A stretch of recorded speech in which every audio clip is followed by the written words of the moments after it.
Yes, you probably thought that Sunday was going to last another 24 hours. Well, you thought wrong. So wake up. Welcome to the Morning Brief. We're reaching you live right here on Channels Television from our global headquarters in Lagos. I am Bukola Koka, and it's so, wonderful to be here again with the men, the very dependable men in my life. Thank you. What do you want? Thank you. What do you want? Well, what can we serve you this morning? We'll talk about it after the program. All right, what a weekend it was. Guys. Let's not even go there yet, because Nigerians are ready. When do you want us to go there? They're ready with their, I don't know what they're ready with. But I must say, big welcome to you. We hope you had a very beautiful weekend. This is what we're promising you this morning. It's going to be a beautiful show with you and us, journeying together for the next 2 hours to make sure that your morning is bright, your morning is exciting. No matter what happened in Abuja yesterday, don't worry. We're going to make it as light and as exciting as possible. So just chill and relax. Welcome, I'm Jeffrey Uzoma. Well, the good news is that we're midway through January. Yeah. I don't know if to call it not so good news. You have another 15 to 16 days to go. It's a long journey. In January. And it looks like, the daytime is going on and on. On and on, right? Yeah. Welcome to the show. I'm Kayode Okikilu, but that's why we're here, to help you go through the day, the week, the month, the best way possible. This is a perfect way to start your morning, right here on the Morning Brief. Yes. Absolutely. And what do we have for our esteemed viewers this morning? Quite a lineup. Yeah. First of all, it's the Armed Forces Remembrance Day celebration.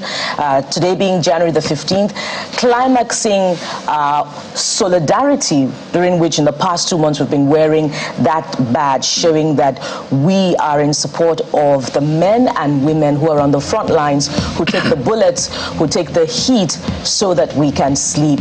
So today we're going to be having that conversation about how best to honor our fallen heroes, our veterans, and indeed those men who are on the front lines, battling day and night just so Nigeria can be safe. So we're going to be having that conversation this morning on the Morning Brief. Coyote. Absolutely. And before Coyote jumps in, let's also say that, look, it's not just the Armed Forces Remembrance Day we'll be talking about. We're going to zoom in on you, especially things that has to do with your mental health being a priority. And we've chosen that priority of yours this year should be priority on the show. So we've gone extra length or the extra mile to ensure that you enjoy every bit of the conversation as far as mental health is concerned. Now there's a little twist to this. We also have survivors coming on the show to be able to chat with us on their experience as survivors of mental health. So how can you maintain your resilience? We're going to do all of this to make sure that we bring that conversation with you. Kayode? Oh, yes. And there you see the dance queen herself. It's sort of like a link between mental health and physical exercise, because we know dance plays a huge role. I mean, did that on Friday, Jeff. And Jeff smashed it. I killed it. We didn't do dance. It was pretty much physical exercise. But that's its essence. That's what dance is really. Aerobics, you move rhythmically, you dig it, you jump, and the rest. That's what dance is all about. Dance. I can share my own experience. On Mondays to Fridays, if I don't go to the gym, on Wednesday I'll go to the gym because it's dance time at the gym, and dance pretty much makes exercise enjoyable, something that you look forward to. So perhaps we'll be doing a lot of shaking and stretching this morning on the program. Indeed. So, Jeffrey? So that's the point. We take a look at how dance can really help you your life, essentially. And I know that it boosts the brain's dopamine, norepinephrine, all of those big words. But that will also intimidate us. I'll be having the queen of dance herself on the show today. And to know what she's up to as well. You recall that she's had a very interesting career and even perhaps a brighter future ahead. So we'll be having her on the show today. Talking about dance, if you study the history of hip-hop as it is called, when the blacks were discriminated against in America, dance was one of those tools that they used for advocacy, which is basically breakdancing. So they use breakdancing, disc jockeying, all of this. So that's why they call it rhythmically applied poetry, which is rap. So all of this came together. Is how they were able to push that movement, besides the likes of Martin Luther King. So these are how the creatives were able to push that movement to ensure that, look, our concerns and our advocacy is being heard across board, whichever creative form we want to use. So that's where breakdancing came from, to use as a form of advocacy. So dance is just beyond physical exercise. It was used for a form of advocacy in the core form of hip-hop. And what would the Nigerian music industry be without Nigerian dance, really? Nigerian dance is marketing the music, our music brand, all over the world. In videos, you would see even the Caucasians, you know, doing the Nigerian dance steps unique to Nigeria. So, you know, our dance is also, you know, a form of culture selling the Nigerian brand all over the world. And we can go beyond that and, you know, make Nigerian dance just another, you know, tourism tool. Absolutely. So there is more to come on the program today, plus trends, your conversation about all of the important subject matters. We're following up on all of your thoughts on X, and we're going to be bringing that to you. Weather as well will be up, you know, on the program today. So it's a Monday morning. Get up, dress up, be inspired, and show up. It's a morning brief. We'll be right back. Stay with us. Well.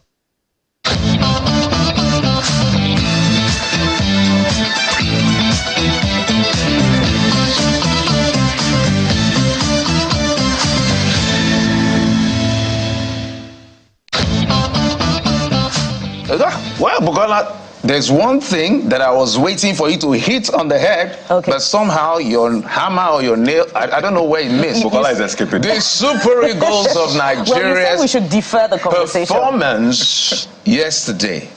Kayode, let me start with you. You're the one showing skills on the internet. So what exactly happened yesterday? We're going to have that video, by the way, Kayode. Yes. Kayode was trying to show skills. We're going to play that video for you when he fell. I was putting on my CV. Yeah, he's putting on his CV. I was putting on my CV, hopefully, to join the Super Eagles.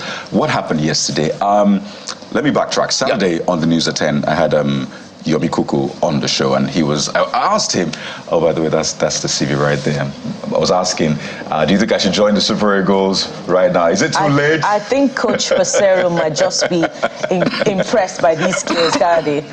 I couldn't lift that ball the way you did. So this was after the show on Friday. We're testing the official football for Kaffy. So I had a conversation with Mr. Yomi Kuku, and he was saying that, hey, let's just go have fun. Let's just enjoy ourselves. Don't expect too much. So I started watching that match with that mentality, because watching Super Eagles play is usually a tough task for me. Really, I can't eat. I can't do anything. I'm just rendered useless on the couch. So I approached the game differently. So when I saw the first goal from the Equatorial Guinea, I'm like, okay, well, he told me already, so I didn't even break a sweat. I didn't stress myself. And then Osimhen equalized the next minute, or even same minute, literally.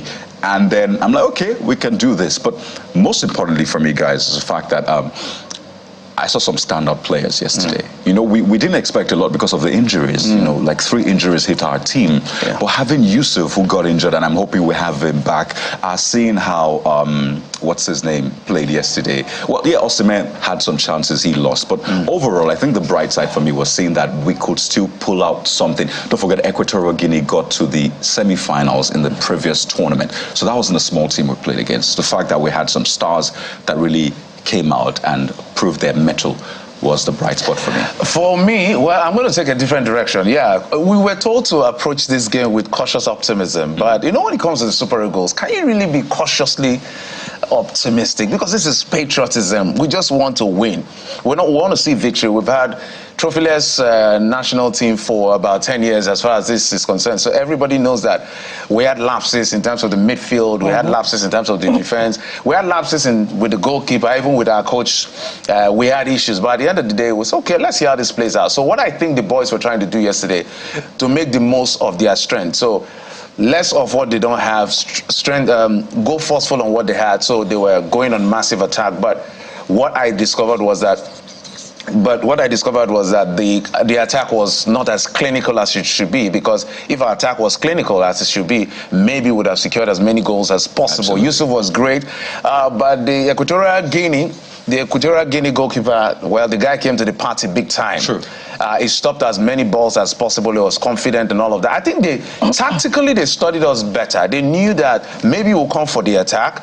We're going to play from the wings. We're going to float from up because our midfield is not as strong. So Seaman is a point man. He may not be able to come back except when he's frustrated. He tried to do that. So he tried to come because I think they have balls. told him slow down a bit. If you get injured, look, our casualties is going to be too much. So you slow down.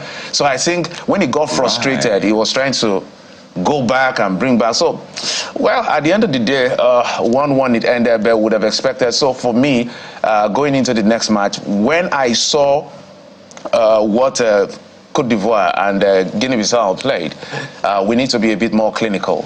So every chance, if we have 10 attempts at goal, maybe we can secure at least 50%, 60% for us to be able to advance. But while we're still considering that Egypt almost lost to Mozambique, and while we're still trying to get around Egypt, Ghana lost. Congratulations. So I don't know, did that make you feel good? Did it make you feel better about the match? I had to tell myself that, okay, maybe these ones that we maybe looked as underdog, they came to the party big to say, we're going to surprise you. But we need to be a bit more clinical. Posero has to look at his tactics. Tactically, I don't think we're that good yet. Bukola. Well, since you guys are going to make me some form of football analyst, I'm going to try my best. Apparently, Nigeria was a stronger team, and I was able to get the stats. The stats, yes. Yeah, and Nigeria had football possession, 50.6%, while, the Equatorial Guinea guys had 49%. We had 17 total shots, while Equatorial Guinea had 7. We had 6 shots on goal, and Equatorial Guinea had 1. And that reminds me of all those opportunities that we missed that we could have scored. It looks as if the Equatorial Guineans, had their eyes on our goalman, Victor Osimhen, and, they were up against him every time he tried to, as you would expect. They both man mark and zone mark him. So clinically, that's why I say clinically they studied us a lot better at the end of the day. But when it comes to football and sports in general, all of the statistics you real that are important, but the most important stat is goals scored. And win the match. So guys, what do you think? Well, it also showed, the problem of the lack of cohesion between the guys and, the time that they needed to really play together ahead of the match. Perhaps if that was done, our defense would have been stronger, our attack would have been stronger, during the match. All right, why are you clapping for Bukola? That was beautifully done. I'm proud of you right She's now. a pundit right now.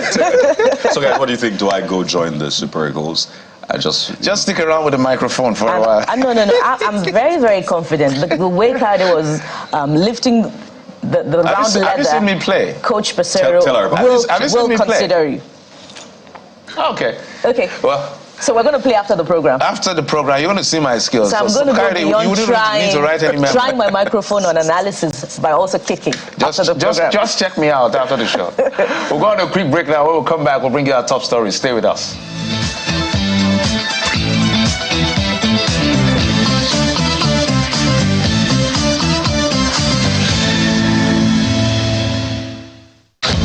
Our website, channelstv.com, has more information on our top stories and others. Subscribe and watch Channels Television's live stream on YouTube and other social media platforms using your mobile device browser. Or download the Channels TV app for Android and iOS devices from their respective stores. You can also watch us via your smart TV platforms on Apple TV, Android TV, Fire TV, and Roku. Channels Television, ubiquitous. It's a fast beat, unpredictable and full of surprises.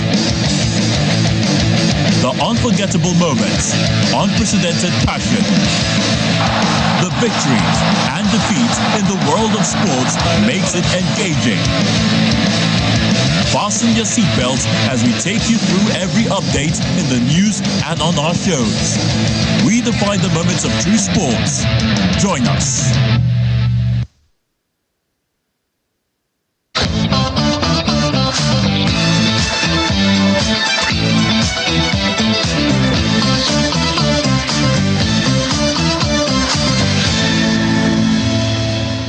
Welcome Welcome back to the Morning Brief. Time now for our top stories this morning, and we'll start with tribute to the fallen heroes. While the entire nation can never repay the nation's fallen heroes, the best way to pay tribute to members of the armed forces of Nigeria who have paid the supreme price in the defense of Nigeria is to sustain the joint air, ground and maritime strikes against terrorists, insurgents, economic saboteurs and other non-state actors in the country. This is the submission of the Chief of Air Staff, Air Marshal Hassan Abubakar, who spoke while commending the air component commanders of the various joint theaters of operation in the country for the series of successful airstrikes undertaken since the beginning of year 2024, just as the nation prepares to celebrate the 2024 Armed Forces Remembrance Day.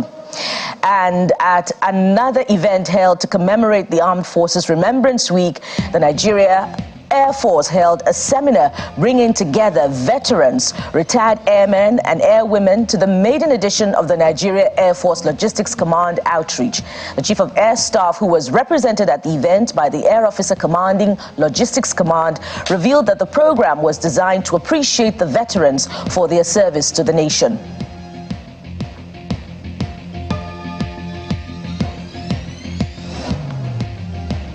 And Vice President Senator Kashim Shettima has departed Abuja for the World Economic Forum in Davos, Switzerland. This was disclosed on Sunday by the Vice President's spokesman, Stanley Nwokocha, saying the trip was at the instance of President Bola Tinubu. At the 2024 Economic Forum, Vice President Shettima will join other leaders across the world to discuss global socio-economic and other development issues. And he's also expected to launch the Private Sector Action Plan for Africa Continental Free Trade Area, AFCTA, at a special session to be co-chaired by him.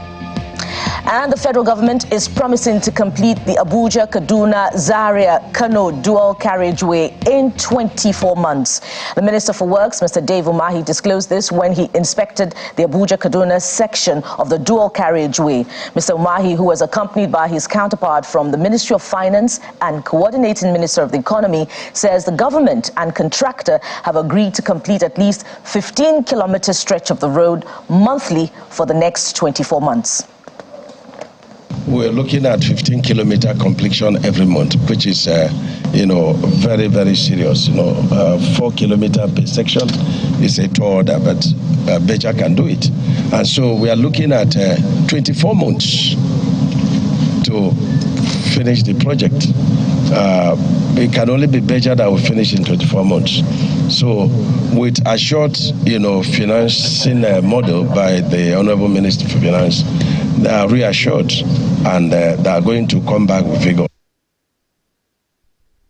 And more on the Armed Forces Remembrance Day. The Nigerian Armed Forces has assured families of fallen heroes that the sacrifices of their husbands and fathers will not be in vain, as they have paid the ultimate price while in active service. The Chief of Defense, Military Operations, Rear Admiral Ibrahim Dewu, disclosed this at an event held as part of activities to mark the 2024 Armed Forces Remembrance Day celebrations at the 6th Division of the Nigerian Army in Port Harcourt, the River State capital. The Armed Forces Remembrance Day is a lest we forget moment, and it comes annually. This year is being tweaked a little to be called Armed Forces Celebration and Remembrance Day.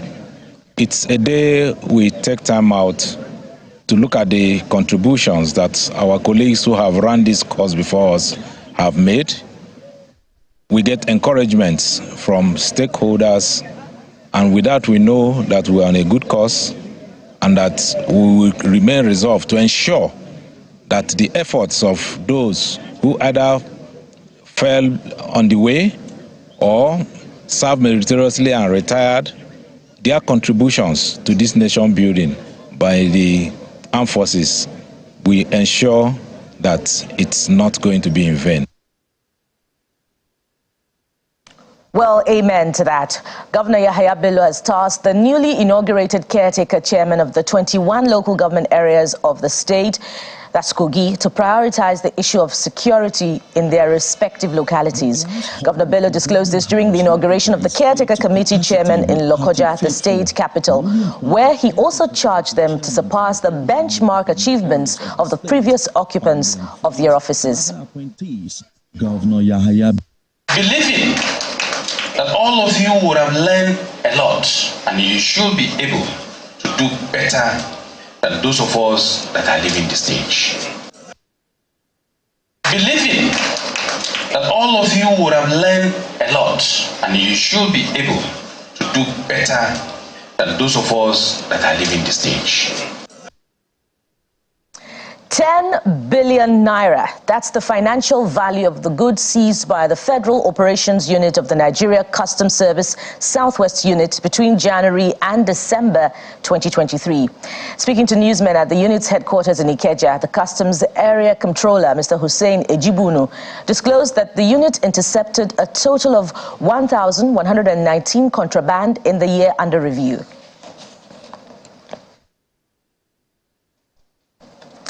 And outside our shores, pro-sovereignty candidate William Lai has been elected president of Taiwan in a historic election that has offended China. The move angered Beijing, which issued a statement after the results, insisting that Taiwan is part of China. While Beijing has called for peaceful reunification, it has also not ruled out the use of force. It had cast the Taiwan election as a choice between war and peace. And finally, it was a disappointing Sunday evening for Nigerian football lovers all over the world as the Super Eagles were held to draw with their counterparts, Equatorial Guinea. Nigeria came into the match beaming with some confidence, with African Footballer of the Year Victor Osimhen leading the attack, despite injuries to Victor Boniface, Wilfred Ndidi, Kelechi Iheanacho, and Sadiq Umar. They began the match in a sprightly manner with Victor Osimhen in the 4th minute, shooting wide after a mistake from Equatorial Guinea's keeper. The Elephants would later stun Nigeria in the 37th minute, courtesy of Iban Salvador, who calmly found the back of the net with a brilliant finish, beating Stanley Nwabali. The Super Eagles reacted almost immediately, by the way, after Alex Iwobi found Osimhen with a cross to level the match. And with 1 point secured from the first outing with Equatorial Guinea, Nigeria next meet host Ivory Coast in a potentially crucial pool clash on Thursday, while Equatorial Guinea faces Guinea-Bissau, which lost 2-0 to the Ivorians in Saturday's tournament and opening game. And that's it on a morning brief, but there's more to come as Jeffrey and Kadi join me now. Jeffrey, when you have a goalkeeper by the name Jesus, he's sure to save a number of goals, wouldn't he? Well, I don't know how that plays in football, or that, whether that's relevant in football. What is important is your ability, your talent, your ability to coordinate yourself and get the goals. But we must give credit to the goalkeeper of Equatorial Guinea. He did quite well. I think it was a man of the match at the end of the exercise, because it was phenomenal by all standards. If not for him, probably I wouldn't have said Super Eagles were not as clinical as they should be. So kudos to him. Absolutely, because every player is actually there to show themselves. So let's take a look at what people are saying, what you are saying about yesterday's match, Super Eagles and Equatorial Guinea. It didn't end the way we wanted it to end, but hey, take a look at this one. Mayor of Warri says, even my local football team here can string up passes more than this Super Eagles team. Be kind, guys. These guys don't even play like professional. Can't make 15 complete passes at a go. With it, no pass, first round shot. Whatever happened to optimism, guys? You know, we had this experience when last time we won it. We didn't expect a lot. Even the first match, I think it was a draw as well. So, Mayor of Warri, we understand we don't play with our football, but there you go. That's what he thinks about the match yesterday. All right, this is coming from Kelvin Odance. He says, if I am given an option for watching the Super Eagles play and picking 2 bags of beans, I would choose 3 bags of beans to pick. What? That is quite unpatriotic. But I understand your feeling. Yeah, he was not cautiously optimistic. He went all out. We need to see you, Kelvin, pick those bags of beans. 3 bags. Next, on Thursday, you need to pick those 3 bags of beans. Well, you need to do a video. You need to be recorded. Put it online. We need to be sure you can do what you actually said. Saying that you'll do, right? Yeah. The Super Eagles have come from behind to surprise Nigeria many times in the past, and we can only hope and pray that they will repeat similar feat in subsequent matches, particularly the next one. With their Côte d'Ivoire counterparts. Yeah, we have more tweets or tweets or X sometimes. I get confused with this. It's okay. You forgive. X or tweet or X. All right, but let's read more of your thoughts. Umasani says, to say that the Super Eagles performed poorly at their opening match with Equatorial Guinea in Côte d'Ivoire is an understatement. The team lacks coordination, ball distribution, accuracy in passes, creativity, and aerial prowess. One can see hurriedly assembled team without tactics or match strategy. Apart from being individualistic, the coaching crew did not utilize the advantage of the bench. And they said the only substitution that tended to inject bite into the team was the introduction of Chukwueke. The accuracy of the attack is suspect, as they were never composed but were in a hurry to score. The defense was porous and the midfield was barely struggling. Even Jose Posero has a magic. Except Jose Posero has a magic wand, I do not see the team winning the tournament. Wow. Stay optimistic. Stay optimistic. I understand where it's coming from, but stay optimistic. As I said, we're analyzing earlier to say that, look, this is more about the Super Eagles. I feel that they came out forcefully because they knew that they had that attack, and having Osimhen score early would have been a fantastic opener, shaking up the Equatorial Guinea. But they were able to douse that pressure, and they were the first to get a goal at that particular match yesterday. Yeah, there's so much Nigerians are saying expectedly on X. There's Adikpoju, Toby Samuel, Oganla Media saying it is either the players don't like the coach or the coach is poor.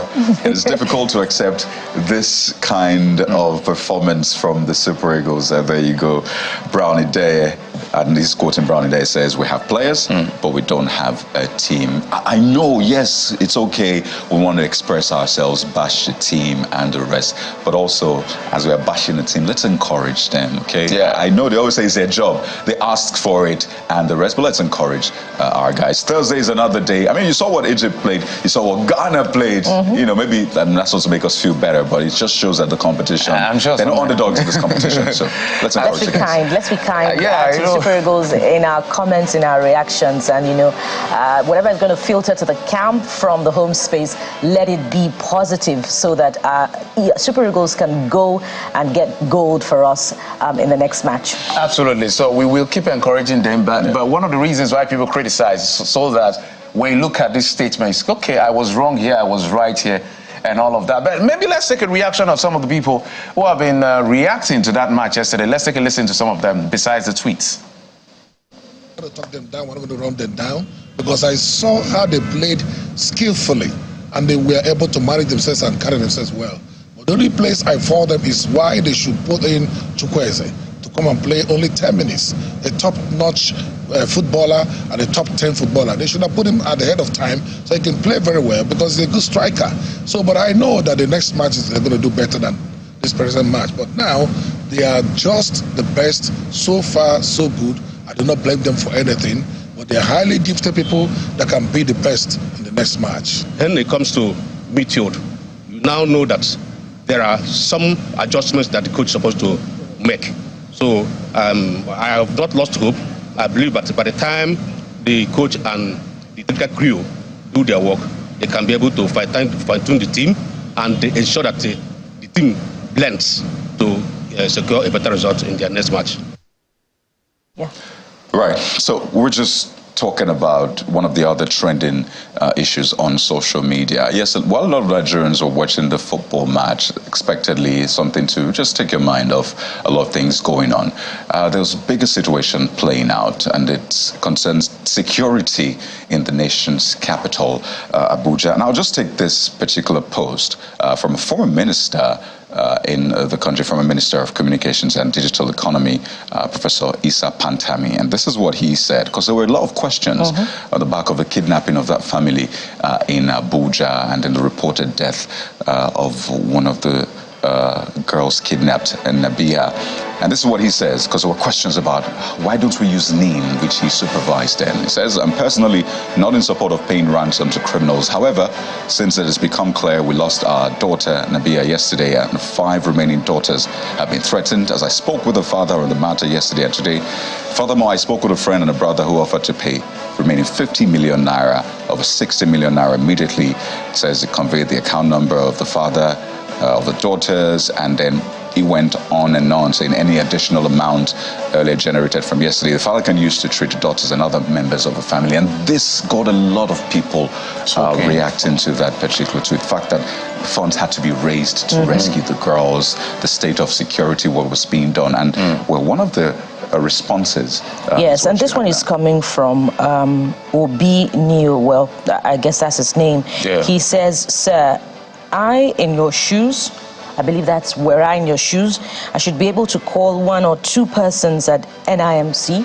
That's the Information Management Company, Identity Management, NCC, the telcos, and the ministry to track the personal data location of the phone numbers being used to conduct this ransom negotiation.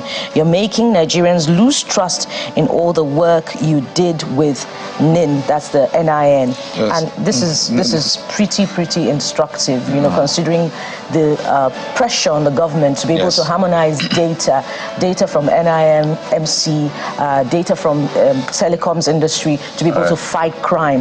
But then again, while we're pushing forward to that destination, that ultimate destination, to ensure that there is sanity and stability and security, the family of these girls must be taken into consideration, especially with reports of the death of one of the girls in captivity.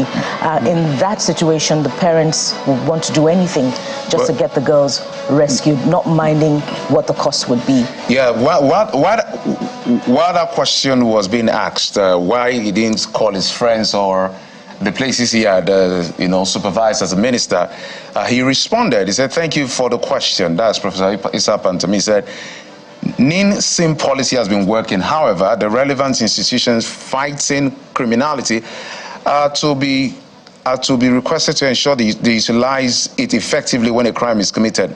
Lack of utilizing it is the main problem, not the policy. While in office, I know 3 instances where the policy was utilized and it led to the success of operations. On the lack of utilization, I'm more worried than anyone, as my life was threatened by criminals for reintroducing it, including on 2 national dailies and all of that."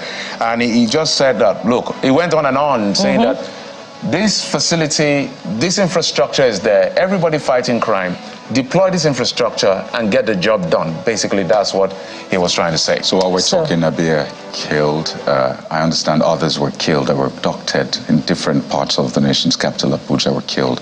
Reports that their bodies were dumped in the road. So that's our reality this morning, and we do hope that something is done. Just to add that the insecurity in the nation's capital is unacceptable. Something has to be done as quickly as possible. Well, talking about security, we're going to take a quick break. When we come back after this break, we're going to have that conversation. It's Armed Forces Remembrance Day. They've done a lot for our country to stay where it is today. When we come back, we'll introduce our guests. Join us again.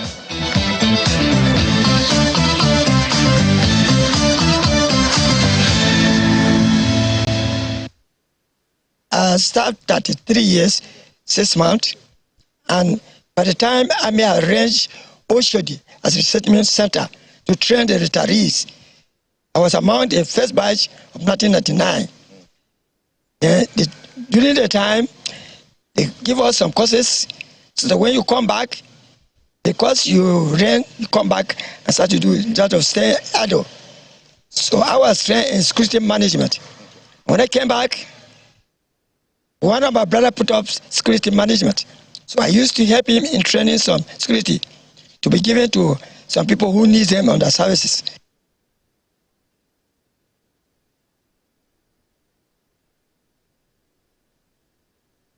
I can remember during our time, the army we used to know was a very disciplined organization. very, very, when I mean someone that is disciplined to the core.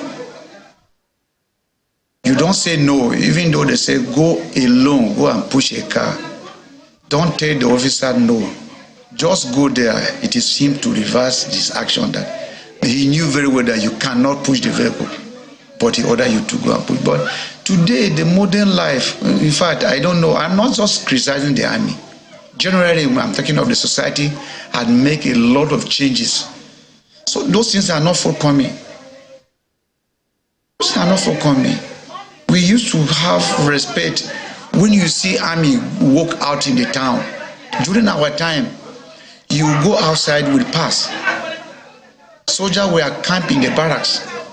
When you want to go outside town, you will go with a pass. And if you are caught without a pass, honestly, you'll be arrested by the men, then the military police. Why are you outside? But today, what we are seeing, not really the fault of the army. The society itself had made the army to be everywhere. In fact, army are mainly for army are to remain in the barracks when they are called on. But today, every peacekeeping everywhere in the town is the army, because I don't know whether the police are overwhelmed. That army, most of the duties now, let me use that word, have been done by the soldiers.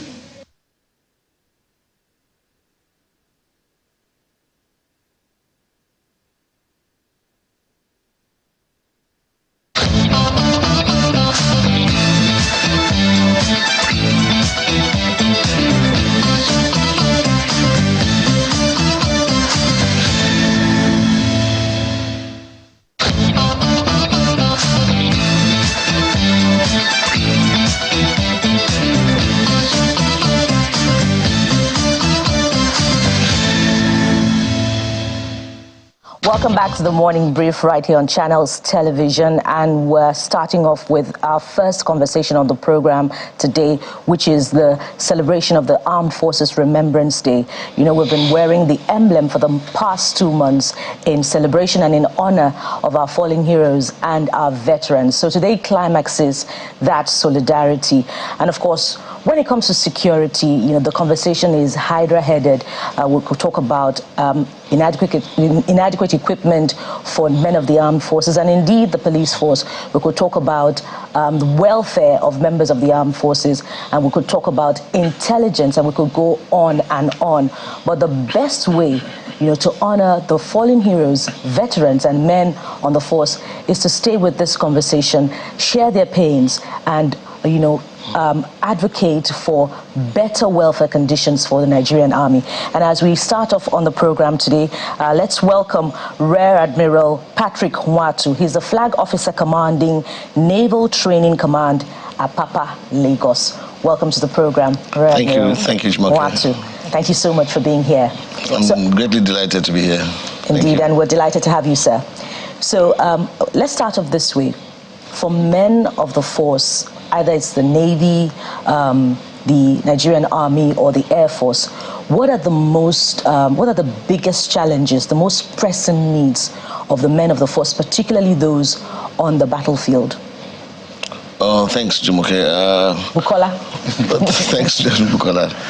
I want to thank you again for the opportunity to be here and the opportunity again to speak on this very, very important subject matter. The issues of the Armed Forces celebration and Remembrance Day goes beyond the services, just like you mentioned, and it's actually a defense headquarters-led initiative under the Ministry of Defense. And of course, the President chairs everything up with him personally kick forward in this project about 2 months ago with the launch of the emblem. And like you mentioned again today, it climaxes today. For the men in service and for those who are out of service, the best thing that we can do for them right now really is ensure that the reasons for which they fought gallantly, some of whom have fatal injuries and others are falling, would be to sustain the reason for the establishment of the armed forces as one of the key instruments of national power, to ensure that the reasons for this establishment regarding to territorial defense is not forgone, helping those who are serving to serve even better. and then encouraging good governance at all levels to ensure that problems like that crystallize or snowball into major conflicts like this are reduced or mitigated. So equipment is key to this. Treating the memories of the fallen to help build national conscience as to how we treat people who have made these supreme sacrifices is also germane to this discourse. And I think the nation is doing really well so far, having sustained this practice over the years, and we look forward to further improvements to keep us going. I wanted to find out from you, most of the time we put the security agencies, the military, under a lot of pressure. When people are killed, when everybody says the military is not doing enough or the police is not doing enough, there's always, from the citizens, expecting so much from the armed forces in terms of deliverables and all of that. And sometimes we also forget that the armed forces, members of the armed forces are also human beings. They have needs as well. So if you were to talk back to us as the military, besides the usual issue of cooperate with us so security can be the responsibility of everybody, talking to us as human beings to human beings in terms of your concerns that is raised, what exactly will you be telling us? When we are talking to you, what we are saying is protect us, defend us according to Section 14 of the Constitution, that the security and welfare of citizens should be the primary responsibility of government. So if somebody dies, we say the military is not doing it. So this is we talking to you. If you were to talk to us, what will you be saying to us? Oh, well, of course, the first place to start would be to accept the justification in citizens demanding good governance and security. It's a constitutional responsibility on us, and the emphasis is sworn to the oath to defend the country, and you die, if possible, in the course of that rule. But sometimes, you know, these are instruments of states, and we don't go about exchanging words or trying to defend how much of what we have done. It's expected that when you work hard, it's evident, and then we trust our partners, including the media, to also report fairly what we have done. True, it might not have been uhuru for us here, but I know the serious commitments and the seriousness with which the various services have put in to ensure that the issues of territorial integrity and national defense is not compromised. And I can tell you for real, under the leadership of the Chief of Defense Staff, General Musa, and the service chiefs, and the Navy too in particular, which I belong to, under the command philosophy of the Chief of Naval Staff, Vice Admiral Emmanuel Ikechukwu Ghana, Admiralty Medal, you can see a refocus to sustain all the efforts that has been done, both in the area of maritime defense and security, down to the issue of boosting the current effort of government, the Renew Hope agenda, to boost revenue generation through curtailing excesses in pipeline vandalization and crude theft, and every other thing that has led to the reduction of piracy and criminality in our waters, leading to delisting Nigerian Navy from the list of piracy-prone countries. So much is done. Maybe we don't go about bounding what we've done because it's not necessary. We're actually doing what we are paid to do. But opportunities like this that come up for us to tell the citizenry that indeed we are working, indeed part of the citizenry, our brothers and sisters and colleagues who are serving in this military, they are not strangers. This is the Nigerian Armed Forces, and they are principally born by Nigerian indigenes. So they one way or the other would have felt the pain, and it continues. So what I would tell them to do is just to continue to support the armed forces and continue to sustain the memory of these ones who have paid the supreme sacrifice so that they can do more. And we work together for an improved and a more egalitarian society. You know, Rear Admiral, talking about the armed forces, for a lot of people, comes with different feelings, mixed feelings. Yeah. Some, they have the feeling of joy, excitement, they have memories. For some others, not so. And I think it was cheery to have a former military president, Ibrahim Babangida, just over the weekend, saying that the military will never be involved in democracy or scuttle democracy yet again. But as Jeff said earlier on, there's usually that one-sided story. We know our side of the story, but we rarely know your side of the story. And that's the essence of this conversation, really, to sort of have that balance so we can approach things holistically. So maybe to drive the point home the more, I'd like you to speak to Nigerians. What is the life of a typical soldier like?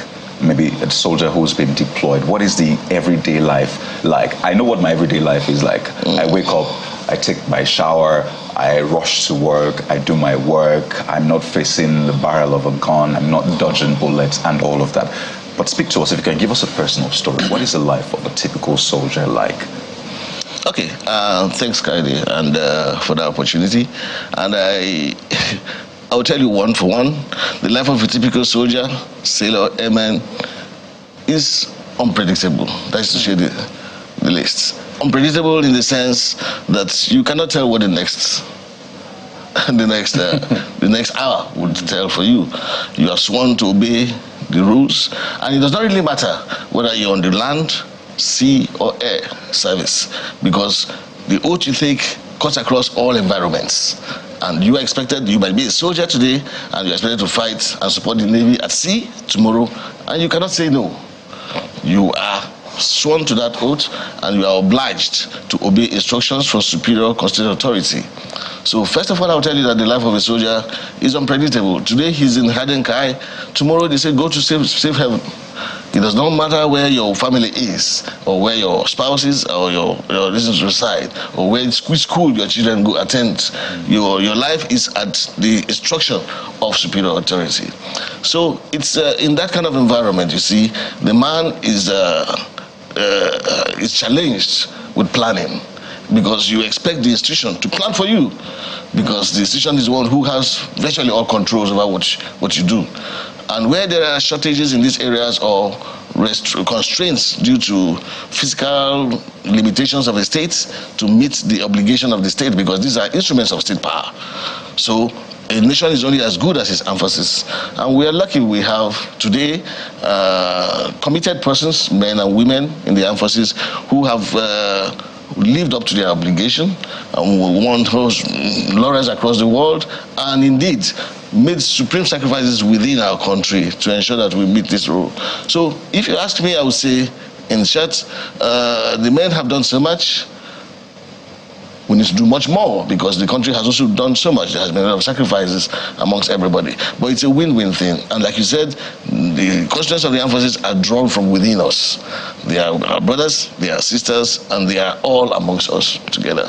But we continue to strive for a better government, strive for a more committed armed forces, and to all stakeholders who are in leadership positions to continue to do more, so that we reduce or curtail the exposure of these persons to harm's way, and then we have the right equipment to mitigate the threats that try to compromise our national security.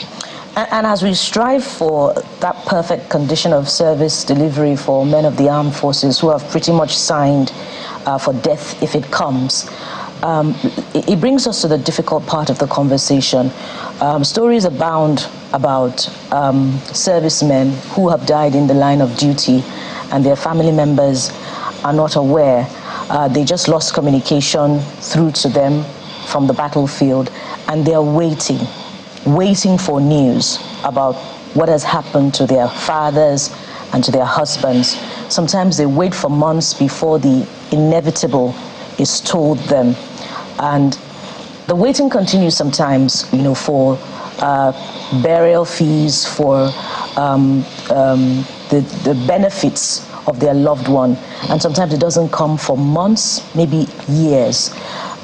Tell us what the government is doing, or how you're advocating that this bureaucracy be eliminated, such that family members of loved ones who died on the front line can have closure, particularly for news about how they died. Because sometimes I have read stories about how that is even more important to them, knowing that they have died and how they died. Thanks. In this area, I would tell you frankly that there are statutory guidelines regarding disclosure of persons who are missing in action, who died in action, and all this sorts. And it's not limited to the armed forces of Nigeria. These are global standards that have been tested, because you could prematurely declare a person to have died in action and inform his next of kin, only to recover that the person, through whatever acts of faith, was able to get out. So it is important that it is confirmed, and the reasons and background to the issues of how he died is confirmed before you disclose that. However, the system has ways of ensuring that the next of kin or the spouses and family are catered for. It might not be the same as when the person is there himself, because there are percentages of his entitlements that are given to the spouse, pending when there is a final confirmation of the actual state of the individual concerned. So these are templated practices. What we can do will be to speed up the process, yes, but it's important that you verify and authenticate issues regarding the physical state of the service personnel before you begin to disclose to the environment, to the persons, because you need to investigate properly to ensure that reasons that occasion the loss of this person or equipment are prevented from happening again. So these are time-tested guidelines, and the system will do more in the area of some level of leverage for the command to be able to cater for unforeseen exigencies that could come up regarding the family. But that is the best they can do for now, until we have a much more wholesome practice. But I believe that it is more important that we are able to determine for real the actual cause of death and the status of the concerned security personnel before such disclosures are made. I think a lot has happened in the last few years. The government has been very, very, very forthcoming in introducing various policies, debarment policies, and other things that help to cushion the effects of these losses on the part of the family. And we can only urge the government to do some more to appreciate the serviceman and the family involved. Before we come to remunerations, because that's a big conversation, yes, and budgeting and all of that, part of our interest this morning is to talk to the man in uniform. I'm deliberate with my words. Yeah. Not the uniform man, the man in uniform. Okay. And you made a very striking statement, I think, when Kayode or Kola asked you a question, said the uncertainty. You're very uncertain. When I think it was Kayode asking you how your day goes, there's so much uncertainty. Your family is somewhere, you could be posted to death. That's a luxury some of us may not be able to afford, if that luxury is a word anyway, or a lifestyle a lot of people may not be able to cope with. I think that's a better way to put it. So I'm wondering, with this level of uncertainty, although we understand you signed your life and all of that, how do you keep up morale? Is it juxtaposing probably how you're treated, the pressure from citizens in their expectation to ensure you perform, your family probably here and there, but you're still expected to do your job at the end of the day? How do you keep up the morale with this level of uncertainty, a lot of pressure? Thanks, Jeffrey. I think the high point of it all is leadership. Leadership is one of the most essential ingredients of a military officer. And because you are commanding men, you're leading men who may have to pay the sacrifice in the course of it, or even yourself. So good leadership sorts out a lot of encumbrances, because the morale of the man is the most important fighting ingredient in determining, even before you talk about the equipment that he holds. So, but when he's assured that his leadership is there for him, when he's assured that he's working for a nation that will be grateful for the effort that he's put in, and when you, the man who is administering these instruments to lead him into carrying out these responsibilities, he sees you, he trusts your leadership, and he trusts your intentions for him, he will go with you wherever the instructions lead him. So I would only urge us to do more in this area, be more committed in the leadership of how we lead the men, and you can't have it better than what we have today with the wonderful array of military, top hierarchy of the military leadership that we have right now. You can, even from earlier programs, you could have lots of rhapsodies and events from the Chief of Defense Staff's office. We saw the one in the Air Force down there. The Navy was doing their own last week as well. So you see issues of letting the men know that even in the course of this job, if anything happens, the Navy, the armed forces, and the nation remains grateful for your efforts and will stand by you. I just want to put this in as we wind down. Remuneration, yes, big deal. Funding. Well, government successively will say we are spending more than the previous government for defense. But I'd like you to speak to this. We've seen videos of men in uniform making disparaging statements to civilians, in quote, using terms that are degrading. And I know there's that age-long conversation. Why can't people just wear some, some article, maybe camo, just to, associate with the military as we see in other climes, right? And there's always that talk. Maybe this will build the relationship even better, because the average child wants to be a soldier. I remember as a child, I wanted to be a soldier because I really respected that job. So what do you say particularly first to some of the men in uniform that hold disparaging views towards civilians? They say, well, you've not gone through what we've gone through, so you're a bloody civilian, okay? Don't talk to us like that. Some even go to the extent of punishing them, telling them to plank and the rest. And again, can we get to a point where we can maybe not dress like you fully, but at least something close enough. Something close in solidarity. Yes. Solidarity.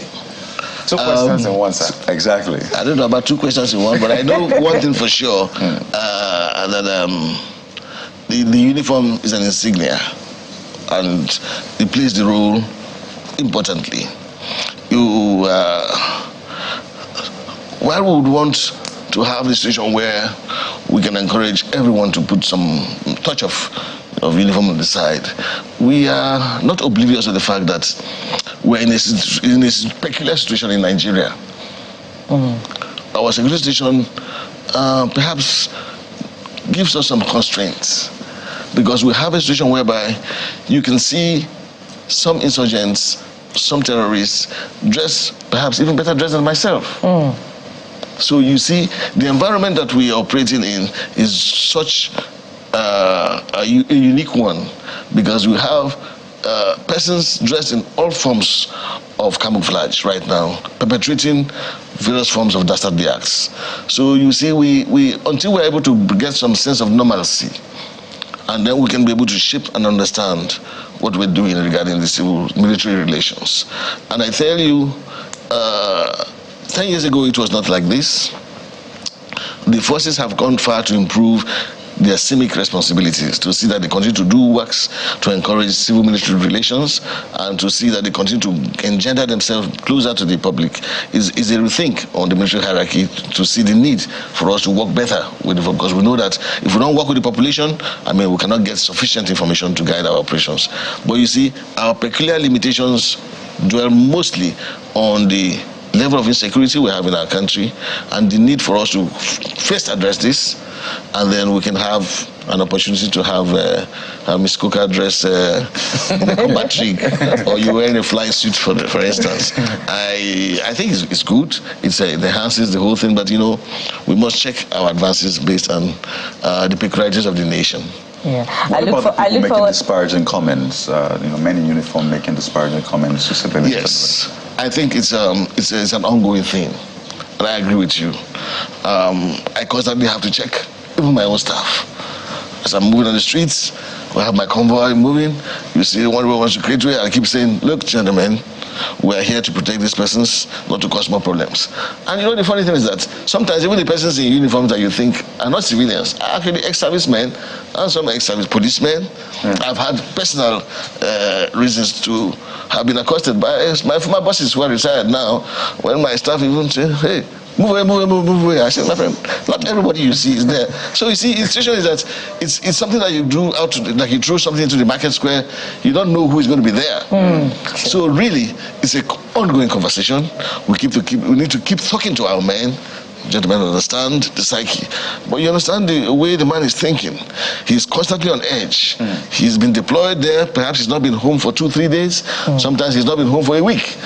Maybe he has not paid his son's school fees. Sometimes not even because he doesn't have the money, but he has not been able to be permitted to go to do a transaction somewhere. We could go on and on and on. You see, he's just a man on edge. So good leadership from the top hierarchy of the military, keep talking to the men, keep getting them to understand their responsibilities, will go a long way to bring us to the point where we would. And you know, that point that you made now speaks to the need for psychosocial support for the military, and we could go on and on, you know, about other aspects of the conversation, intelligence gathering, remuneration. We didn't talk about remuneration, but we hope to have this conversation at another time. We must thank you very much, and I'm holding you to your word, Rear Admiral, on that uniform. Uniform for you. At least the trousers. Okay.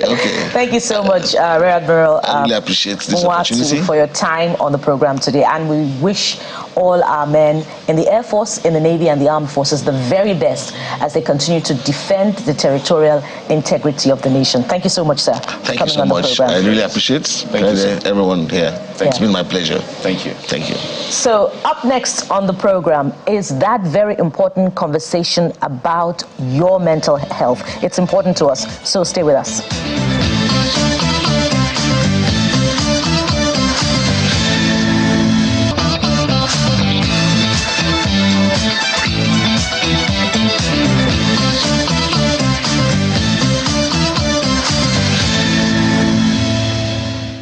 Welcome back to the program. The last time we had this conversation on mental health, I can't forget the definition that our guest gave to that important aspect of our health, and she said the health of the mind. And since then, I've been more deliberate about my mental health. That conversation resonated so much with you that you asked that we bring it back, and so we're being deliberate about it, and we've brought it back just for your benefit this morning. Before we introduce our guests, you're saying also quite a lot on X, you know, our favorite platform, one of our favorite platforms on the program. So we're going to start with the conversation from your end, you know, of the divide. Kayode, you have the first tweet. Oh yes, actually we're talking about depression. Says if you've ever experienced a drop of depression and anxiety, I don't think you'll ever mock people who take their life. And this is tied to an incident that got a lot of people talking last week. Very sad incident, really. And goes on to say everyone has a threshold of pain and how much they can take. You're not tough. You just haven't reached yours. Ends by saying, don't test the devil. Yeah, and this is coming from Invis. Said depression is sleeping through the day in a dark room. Depression is ignoring calls or texts from family and friends. Depression is feeling lonely but not wanting company. Depression is a disease. It's called the silent killer for a reason. If you're still here today, quite touching, the person says, I love you. Now, Ray Cypher says a lot of young people are battling with depression, low-key, and it's not even about relationships. They just want to survive. God heal whoever is hurting. Amen to that. I think we can all say amen to that. Mm-hmm. Yeah, there's so much really from that. But let's get into the conversation. Perhaps we'll take some of the feedback as we go on the show this morning. But let's meet our guests. We have joining us right here in our Lagos studio. She's making a comeback. We did promise that we're going to keep her, and we're sticking to that promise. You know, right? Dr. Bojbola Abiri, consultant psychiatrist, managerial psychologist, CEO, ReadyMed Consulting Services. Good morning, doctor. Good morning. It's good to be back. Good Absolutely. To be back. And we have joining us for the very first time now, Chioma Fakorede, mental health and wellness advocate, founder, Olama Cares Foundation. Thank it's good to have you on the show as well. Thank you very much. You know, reading those posts on X, I saw both of you resonated with it. Of course, you've seen a lot of cases, and for you as well, but you have a personal story. Yeah. And I think that's where we'll begin from. So a lot of people can see that, oh, I'm not the only one here. There are a lot of people who have gone through this and are kicking life, literally. They've recovered and they're doing great. So if you could just share a bit of your personal story with us and why this means a lot to you. Okay, so I run a foundation, Olama Cares Foundation, and it's for people living with mental health condition. We provide support for people living with mental health condition. Coincidentally, I've worked with her a lot in the past. So when I saw her here, it was very interesting to see.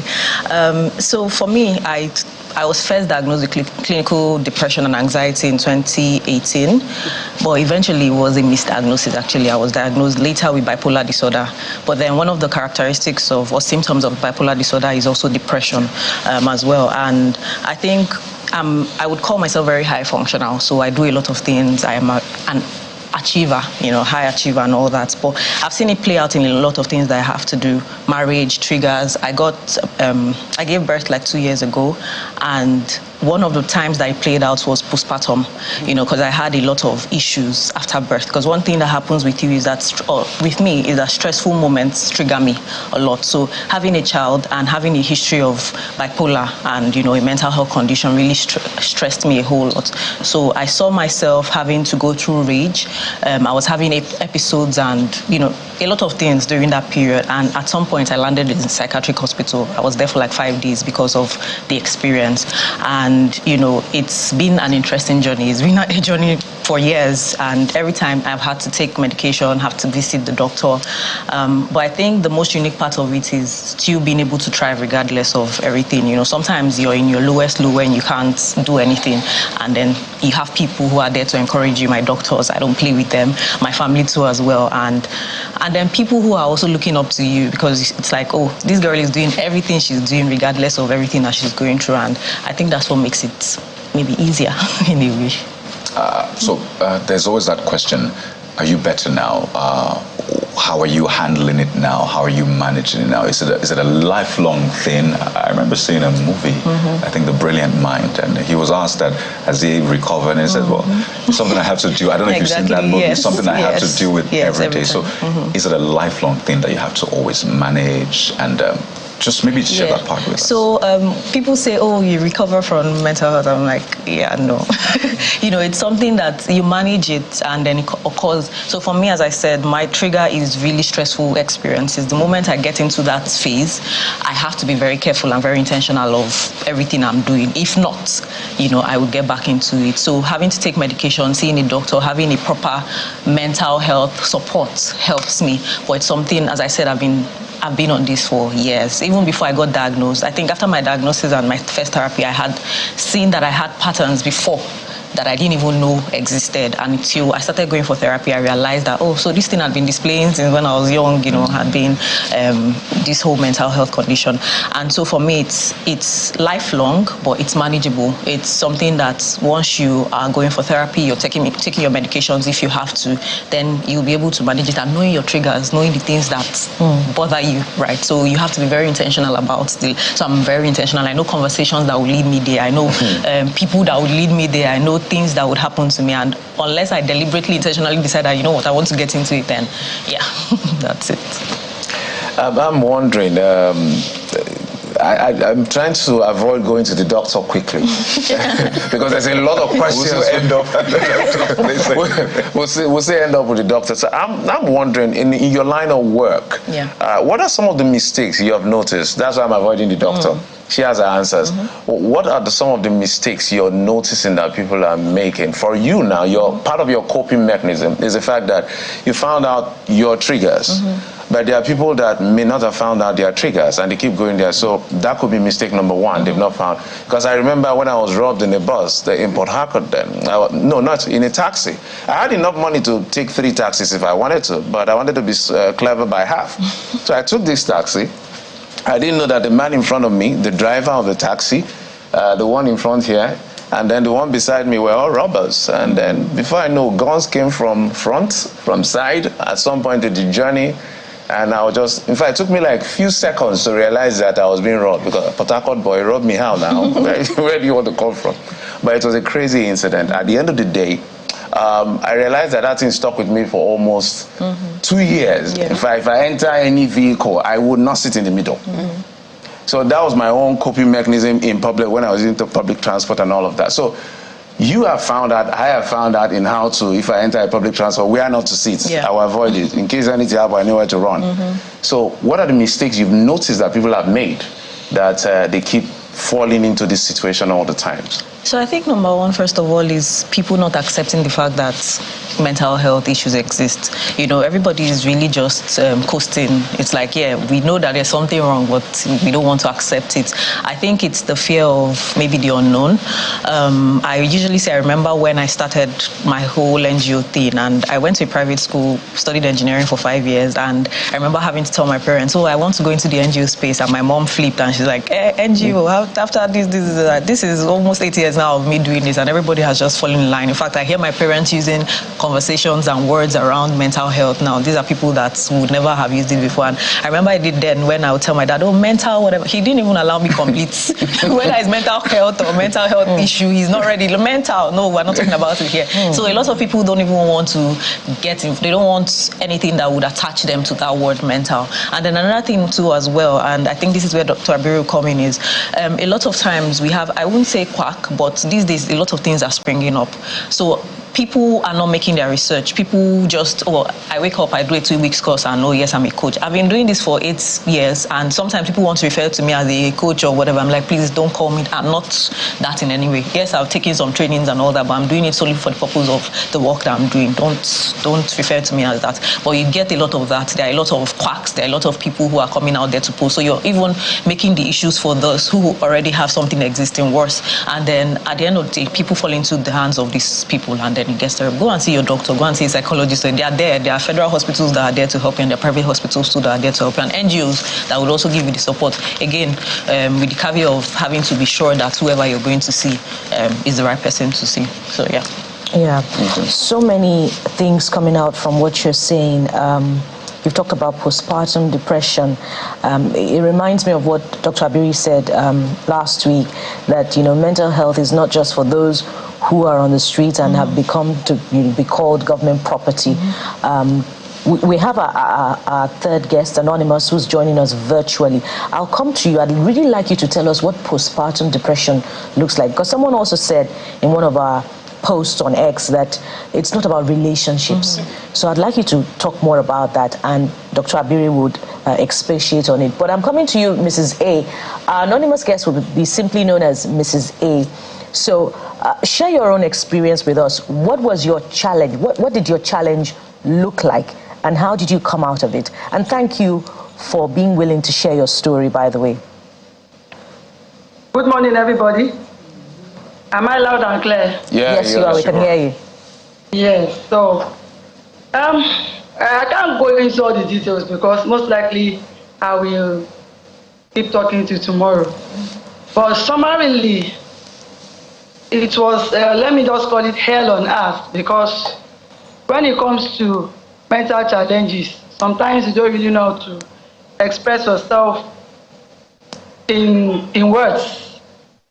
Mine was marital. Hello, are we together? Yes, yes, we can hear you. Yes, yes. Mine was marital, and unfortunately, let me use the word unfortunately, I was married to a pastor. And then we all know how the religious section is, when you are the mother of the church, and then you have to keep smiling, you have to keep smiling, you have to keep a bright face. And then the man is the angel, everybody knows. And then all of a sudden your work comes crashing down. You thought you were getting it right. And you know, before I knew I had issues, I was rushed to the hospital. This was what happened actually. We had a misunderstanding, I think the biggest ever. And then he left. And then I left when I couldn't understand what was going on. And then he told people to tell me to come back so we could resolve the matter. We came back, and like 3 or 4 days after, I was even actually cooking, and then they brought me a letter, and it was a divorce letter. So everything just went blank. I opened my eyes, I just saw something turning up there, and I noticed it was a fan. By the time I came back to my senses, I was like, the first thing on my mind was, who is going to pay the hospital bills? I said, doctor, discharge me. And that was the downfall. That was just, I went down. By the night, I noticed my right hand, my left hand, my right hand and my right leg weren't really functioning. I was talking gibberish. And then they confirmed that I was showing symptoms of the early stages of partial stroke. But that was even as painful as, you know, when you really don't have anybody to talk to. You understand? The man is seen as an angel. You understand? That's just the most difficult part of it is when you are suffering, you are dying, and then the person causing the harm is getting kudos out there. He went all out to paint me as a bad woman. I became so depressed. I I think along the marriage, I attempted suicide 3 times. So I had to be taken back to my parents' house so that I could be monitored, so that I will not just one day go and jump into the lagoon. So that was the battle, everyone. And then let me just summarize, it was hell. It's not something I wish my enemies. Now, how did I pull through it? I think one of the things about mental trauma is that you will hear voices. Permit me, I can assure you will hear voices. But what I did was that I tried to make sure that the voices I was hearing in my head were that of the Holy Spirit. You understand? Because I came from the Christian angle to it. I was praying, I was just trying to keep together. I was like a rope. I was so thin, I was emaciated, I was devastated. Mention all the adjectives. You know, so I kept on. You know, sometimes when I want to just break down, I hear the voice again, say, keep calm. So one of the things I did that God helped me was one day I just had another voice that told me, stop begging him. Hello, are we still together? Yes, very much so. Go ahead. Yeah. So I just had that inner voice that said, stop begging him. Honestly, it was just as if, you know, Jesus Christ resurrected in my room. That's the way it was. Because that was the day I started coming out of this, that pit. It was a deep pit. Even my mom, nobody believed I could survive it. It was that bad. So the number one thing I did, and I appeal to every woman there, is to accept. So I started accepting that, this man has done it. He said he's not interested. I'm a bad woman. You know, let me tell you how bad my offenses were, according to him. When we went for mediation, my offenses from him were running into 114. Yes, it was that bad. He started narrating my offenses back before we married, when we married, you know, pre-marriage offenses, during marriage offenses, and then the list were going on. So I had to accept, okay, he has rejected me. And that was my healing. That was the first stage of my healing. And the second thing I did was that, you know, I allowed people to get to me. You get, people were talking, some people abused me. You know, my neighbors were so wonderful. When they see me, they say, what happened to you? You were looking bright yesterday. You are started again. You know, our mothers, they will bombard me. All right. And then that thing will snap me out of it. All right. Those were part of what I did anyway. All right, all right. Interesting story, and I wish we could continue listening, but let's give time, you know, for responses, particularly from the doctor. Now we'll get back to you, Mrs. A, but we noted that you said one of the ways that you came out of this experience was acceptance of your predicament and then filtering what you were hearing. Thank you so much for sharing. Dr. Abiri, I'd like you to respond to a lot of the things that you have heard and perhaps puncture those myths about mental health being just about those who have completely lost it and on the streets. All right, thank you very much. I think one of the first things I want to say is to thank Chioma and Mrs. A for their openness, vulnerability, and courage. You know, when we have people with lived experiences share their stories, unashamed, in a very unashamed way, it gives courage and a voice to other people who are struggling and suffering as well.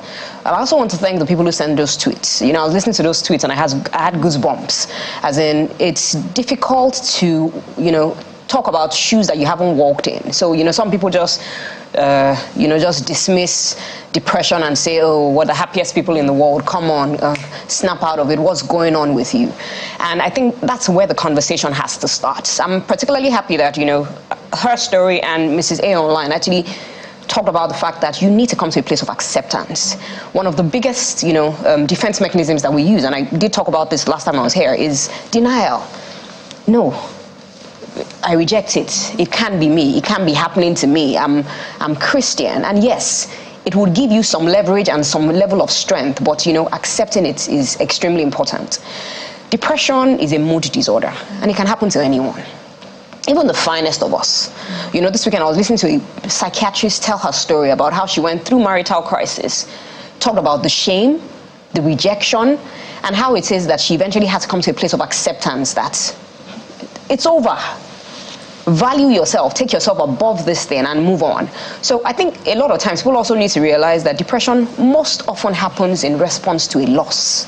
when you lose something valuable, something that you held in such high esteem. It can be a job, it can be a promotion you were looking forward to, it can be a relationship that you had hoped would be the best, it can be a marriage, it can be, you know, waiting for a child, it can be failure. When people lose something of value, something that, you know, they hold very dear, the response is depression. And of course, depression shows up differently in different people.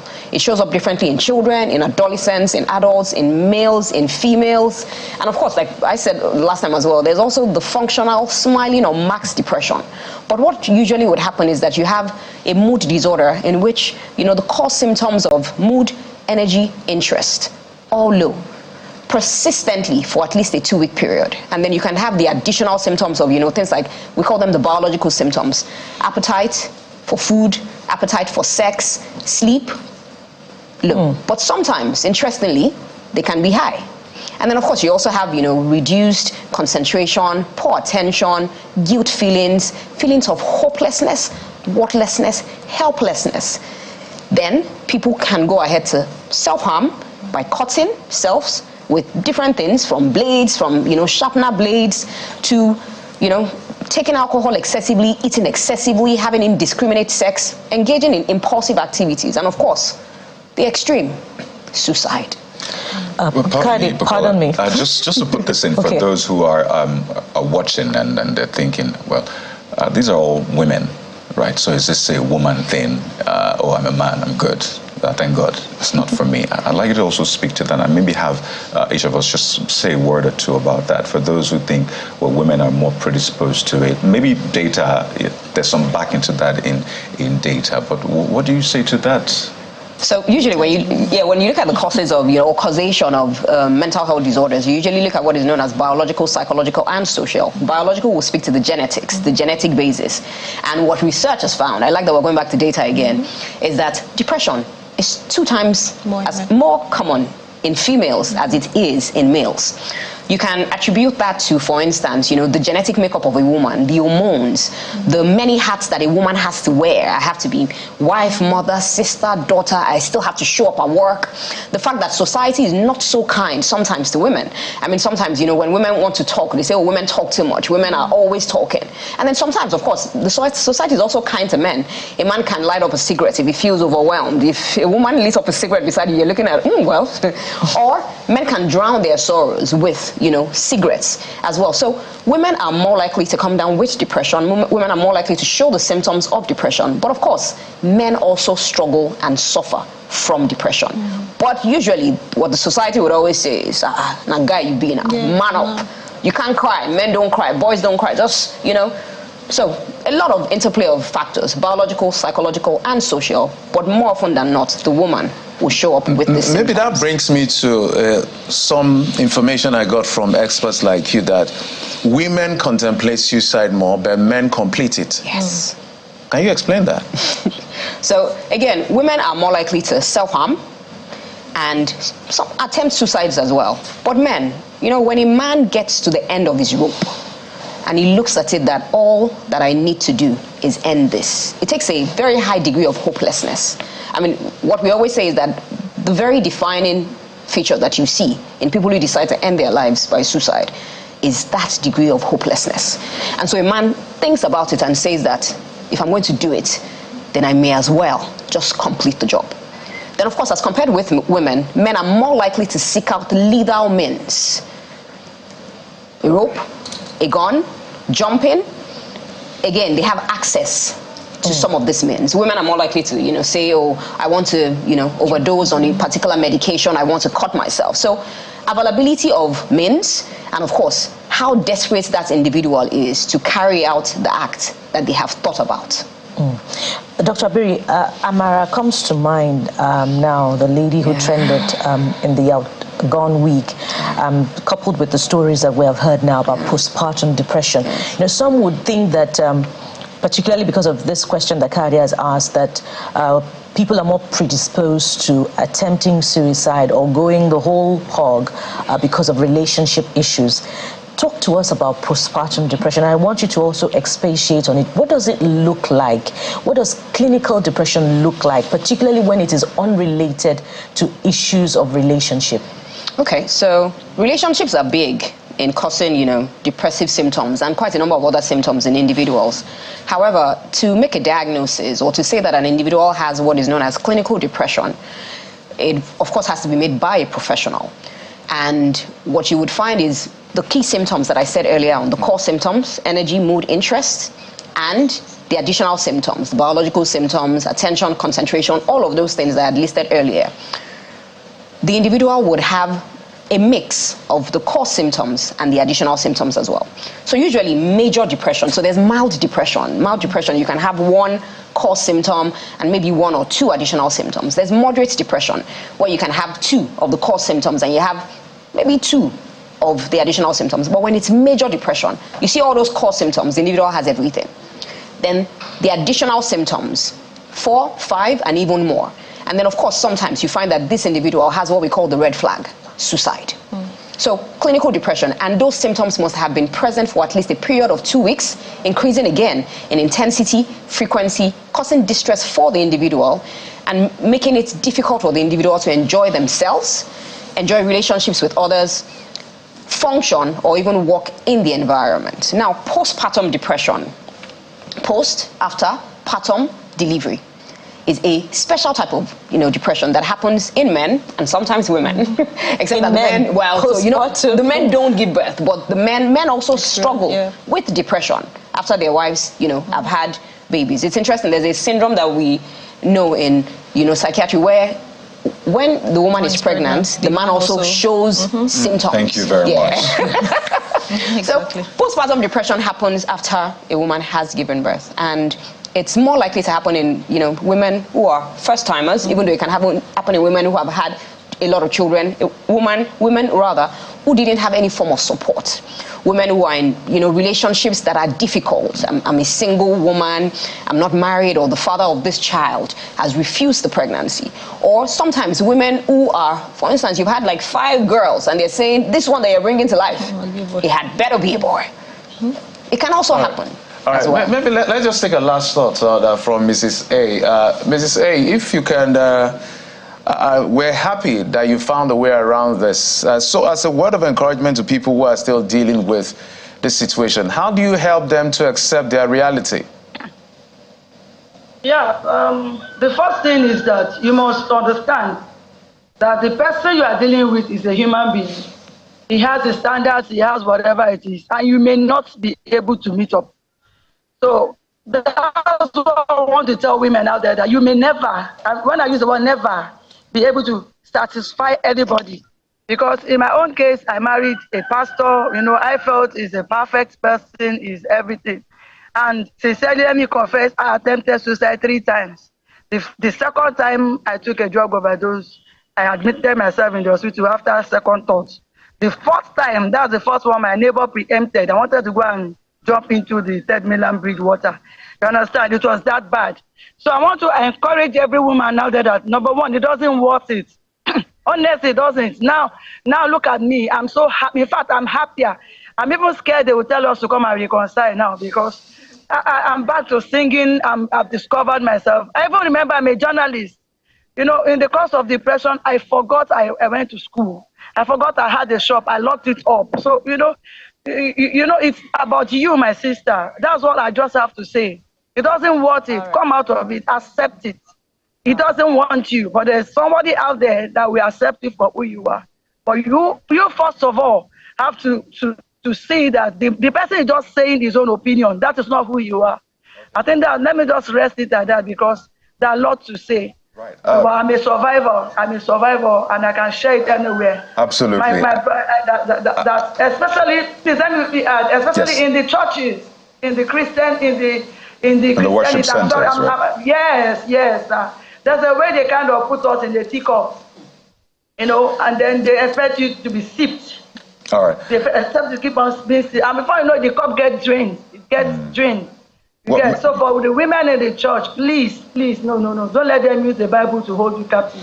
You will need this life. Well, Mrs. A, we have to thank you really for sharing your story. And I think this speaks to even the stigma that is attached, because she chose to be anonymous because of the stigma attached. Chioma, final words on this. We're ending on a cheery note. The fact that yes, you will go through this possibly, but you can come out of it Yeah. and do great things. I mean, look at you, beautiful Mrs. A, doing great. She's just happy and stuff. So, final words to anybody out there who's going through these challenges. What would you want to tell them? By the way, Mrs. A also went through therapy. It's important to know that you went through therapy and she was certified afterwards. So, final words from you, Chima. I think for me, first of all, is just really, there's always hope. Having your support system is always very important too as well. Taking seriously the doctors who are in charge, that's why they're doctors, and just really having the understanding that this thing really exists. You can be as high functional, like I've received awards, I've done so many things that I can do within this space, and you know, every day that I am here, I'm happy to have lived this experience because I'm always there to share to other people that there's hope, there's really hope, and it can be fine. I have a beautiful 1-year-old who is bouncy and is glory to God. You know, I was on the verge of, this is like one of our most emotional conversations. Thank you so much, really. We shall do this often to help people out there. So Dr. Bojabola Abiri, consultant psychiatrist, managerial psychologist, CEO Ready-Made Consultant Services. Thank you so much.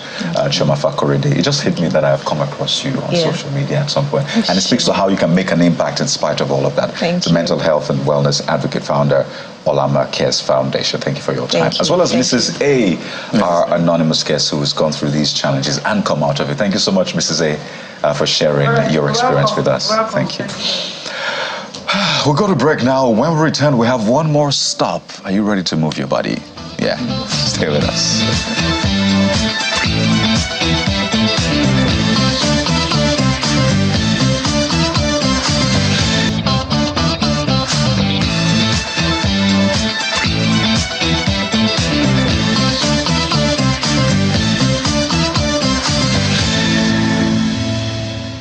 Well, I wouldn't want to say whether I should not try that at home without the instructor's instruction, but don't worry, we'll get through all of that. That's the one and only Kaffy right there in that particular video, dancing to all of the tunes, and that's why she's joining us today to explore that journey with us. We're being joined on the program on the Morning Brief for the very first time. We're having a dancer on our show. That tells you that when we're done with your mental health, we need to, help you with your not mental, body health this time. With the booster for your mental health. So we're being joined in the program by the founder, creative director, Kaffy Inc. and Kaffy Creative Agency. She's a Nigerian dancer and choreographer, award-winning dancer, Guinness Book of World Record holder, and of course, her name, Dr. Kaffy Shafal, but known as Kaffy. Kaffy, welcome to the Morning Brief. Thank you for having me, and I'm making history again on your show. You're a history maker. The first dancer on the Morning Brief. I thought I was the first dancer. Did you see my move? Why do you always want to claim too many things? A few moments ago, you wanted to be a footballer. I respect myself. When the Red Admiral was here, he said he wanted to join the army. What exactly have that as well. I wanted to join the army, so. What exactly have you not tried? Maybe his middle name is kind of Jack. Jack. Is your middle name? Jack. You got it, Jack. I'm sure people have been dancing in Nigeria for a very long time, but when Kaffy came on the scene, it was different because she came with that record. Walk us through how you appeared and how you sustained it. Well, I would say it's all God aligning. The set preparation and opportunity meeting itself. When I started dancing, before I even thought of it as a profession, I always saw it as something to help with my mental health. Like, it's funny, you guys were talking about mental health today. And growing in that average Nigerian household where you have split parenting, like divorce parenting, as a young teenager, you're trying to navigate through life and everything like that. So dance was that art form that I found solace in. I used as, let me escape somewhere where I can become something. And I realized that it was also going to be useful because it had an impact on me. And when I went to, I kind of related to other people in the social environment, I found that people needed some kind of escape, either for fitness or wellness reason or just for a place where they just want to be. And I started exploring that at the National Stadium. That's where it really started. At National Stadium, I was doing it for fitness or wellness, purely for that. And then I used to be a size 16, and I was using it for weight loss. And really? Yeah. 16? 16, yes. This Kaffy we're looking at? Yes, this Kaffy. I wish I could get you a picture. Yeah, so, and it was through that, I was doing that pro bono work at the National Stadium, bringing dance to the fitness and wellness scene, and people are finding it more exciting. They find all the monotonous going to the gym was a bit boring. So dance gave them some kind of life, and we were building a following at the National Stadium until I found the entertainment space by chance. It was more or less like I was in school and somebody says, oh, you're a very good picture model and we want to use you for a show. I was like, you need to appear. I was like, they said they call it Karamba Night. I was like, I've not done that kind of thing before in my life. And I was like, okay, what does it entail? I said, okay, it requires you to do some of this pageantry format. It was in a pageantry format. And you're required to do, I said, I hope I'm not wearing bikini. I hope I'm not doing, I cannot walk in heels. And then I was like, more of a tomboyish feeling at that time. And they're like, no. You know what talent do you have? Come and display it there. And yeah, so I was like, oh, I can just come and display. I can dance. And when I got there, the story is really big. It's on my book. And when I got there, they were like, join a group of ladies to dance. I was like, no, I want to do solo, because they were doing cheesy dance. You know, those kind of dance. I was like, he lives in you. He lives in me. I was like, I'm sorry. That was our dance thing. Sorry, I don't fit to that one. So I was like, I can't do that. And apparently, to cut a long story short, that was where that particular show had a lot of industry giants there then, from Lexi Du to the Rugged Man to Adebo Ayuba. There were so many industry people there, and when they spotted me on that stage, that was when they came back to all of them at once, like, we want you on our video, and it started. Then 2 years into that, everything was really fast. Then I met Mr. Ben Murray Bruce of Silverbird, who looked at me and said, how long can you dance for? I was like, I do not know. How long can you really dance? I don't know. Let's break a record. Let's do something for Nigeria. Let's put Nigeria on a good place on the map. I was like, yes, I said all of these things, but I don't know how we're going to do that. And it was like, yeah, we could break a record. I'm going to find that out. And he was true to his words. He found it out, applied for it, and called me. I said, Kaffy, let's go and break it. I said, sir, excuse me. You have not even told me what the former record was. You just believe you. This one I believe so cheap. And that was it. And that was the opportunity. And for me, I think the driving force for me was, I'm very patriotic. I believe in Nigeria so much, despite everything going on. I feel that individually we can all contribute to the joy and peace that our nation deserves, one person at a time. So I just felt like, look, this was going to be done 28th of September into October, which would be October 1st. So I was like, I was driving into that Independence Day situation, and that was the driving force really for me to going into that feat. Yeah. Okay, I'm glad you mentioned Lexi Du along the way, because I recall your legendary performance in his video Baby Skeske from all those years ago that I played a lot, while I was entertainment presenter. But let's look at that journey up until where you are today. Yes. It's not many Nigerian dancers that have been able to evolve and gain that visibility. What value do you think the entertainment industry attaches to dancing as a profession? Right now, they are beginning to be more aware, and I think I also played a major role into creating the opportunity to understand the economic value and value proposition of dance in the entertainment food chain. Let me put it that way, because it's always put at the bottom of the food chain, especially when it comes to remuneration, earning, and value placement. However, in terms of what it gives, and how much it adds to the bottom line, it's really large, really big. So my job over the years, over the decade, is to enhance that value chain. That dance is bigger than we see it. It's more than just a cultural essence that we want to display at our national celebratory events. It is more to it in terms of the science of dance in itself, the value it brings to the human body when we talk about the health sector, the value it brings to cognitive reasoning, the educational sector, and so many areas that people are not aware of. So it's really about an awareness situation. I'm not aware of that dance plays a major role. So even the dance practitioners think it's all about, I must dance for Davido, I must dance for Tiwa Savage, I must dance for... There's so many other services you can render as a dancer that the nation, that the common people don't even realize. So what I've been doing is expanding all of that, and that is what has created sustenance for me, because I keep revealing the inner value chains that are tied to the dance artistry in itself. So quick follow-up, when you dance for those big names, Tiwa Savage, Davido, Burna Boy, what's the remuneration like for a Nigerian dancer? I would say we look at it from different services you render. Like if you're rendering service as a creative director, it's much higher. If you're rendering service as a choreographer, then as a dancer. So as a dancer, let me start from I would say basic. I won't say bottom. I would say basic. As a dancer, you are more or less like the interpreter of what the creative director or the choreographer has put in place. When I started, you get 0 naira. In fact, it was more or less like we are doing you a favor to be on TV. Putting you on our video. Yes, but I had to create an understanding of the value I put. You said something really interesting. You said you were playing Lexidu's video on and on and on. You know how much an average label needs to commit to the promotion of their artist's music or sound. Then when you now have a dancer who kind of like catalyzes that without them paying that much, because the work in the video is so interesting, so amazing, so alluring that even the TV station sees that good enough content for them to repeat without the label putting money into that, like an organic reach for you.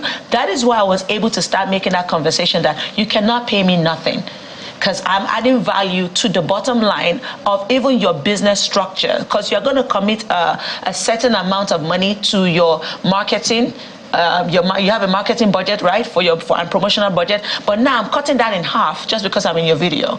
So it's from there I started building it. So from getting nothing, I started getting paid $20,000 naira, 30,000 naira, up to the point where I'm not paid in millions to appear. But that is for me. An average kid on the street now, before, was getting nothing, but now just average. Like, you are not really that good, but you are okay. You should be able to get 20,000 naira gig, and you get 4 or 5 gigs a month. That is over 100,000 naira a month, and that is really good to start. Like, it's better than our basic income. I mean, what's our basic income right now? So the minimum wage. The minimum wage, so that's why my establishment can guarantee some form of revenue place for an average dancer, because if you are good, like, let us say in like 6 months for very, very good, a year for just budding, and 2 years for a beginner, you can start earning up to 80,000 naira a month, right? If you are committed to the art of dance, that's guaranteed. I've done that over and over and over again. So for a choreographer, minimum you should be able to earn about 150 upwards. For a creative director, 500,000 naira upwards, and that has become much better now with the amount of awareness that dance has gotten. And that's the value you bring to the table, ensuring that this is standardized and helping others. I mean, I'm sure you wish you had that help, which you're providing others. I wish I did, but God has used me as that bridge. Absolutely, and that's the beauty. I appreciate that. You're constantly evolving. A lot of people ask, how has Kaffy stayed consistent? What's going on? Is she still 20? You're over 40, by the way. Yes. And a lot of people wonder, wait a minute, she still looks like she's going to be here for like 100 more years. Yes, I am. But I want to ask, I know, right?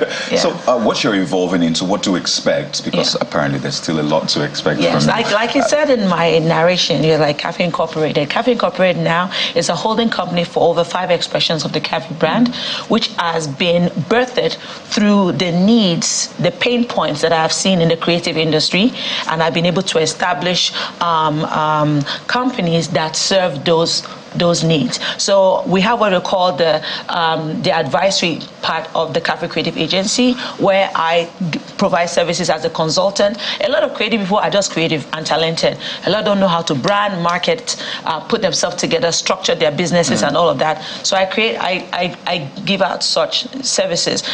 We have the fitness, Ijoda, which is very, very, very, very intentional living for, where we are in Africa right now. A lot of mental health issues, a lot of eating, unhealthy eating issues. So Ijoda uses African dance art to create Ijoda. So Ijoda is, where is the dance? Ijoda is dance is good. Yes.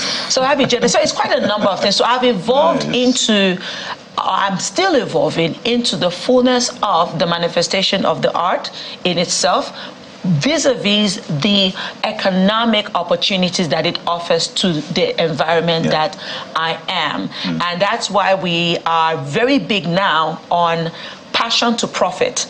an average African, the problem is not our passion, the problem is not our talent, the problem is the process of, the knowing of, the know-how of, and that is where I'm investing a lot right now into. Kaffy, yeah. I have to ask you this question. You're a woman in the industry, yes. right? And it's tough being a woman already in the industry. Now you're a dancer.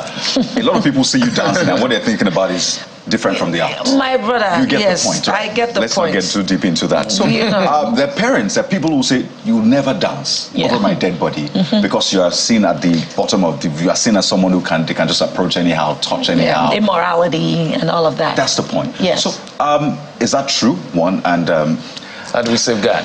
Thank you very much. Okay, I love that question. Very, very important, because that is one of the reasons why I have actually launched the talent management services right now.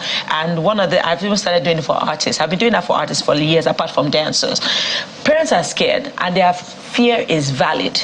The entertainment industry is a very exposed area where kids have exposure towards drugs, immorality, and all those vices that you are afraid of. However, there are still good people in there.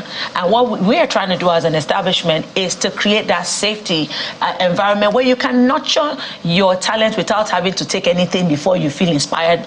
You understand what I'm saying? Or be approached or sell your body for favors before you actually climb up the ladder. It is tough. However, I am here. If I could get here, and every young person can get here. And I'm proud to let you know that a lot of parents, both in high, low, mid levels are coming to me to say, I want my daughter to be a dancer because of you. You are that dancer my daughter or son would have to, can watch to be, or an artist can watch to be. So we are providing that safe haven. Thank you. Well, we have so many other questions for you, but we cannot go on with those questions. We're going to keep Kaffy, but since we started off celebrating our armed forces today, we're going to wrap up with that and then come back. Maybe there'll be time for Kaffy to dance us out of the studio. But let's take a video from our armed forces.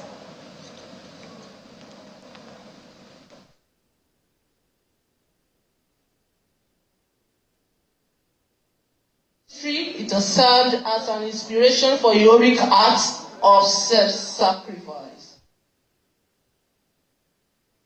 Since then, colors have become the symbol. Pictures coming from the nation's capital, the Remembrance Day at the Arcade Ground in Abuja. That's the venue of the 2024 Armed Forces Remembrance Day.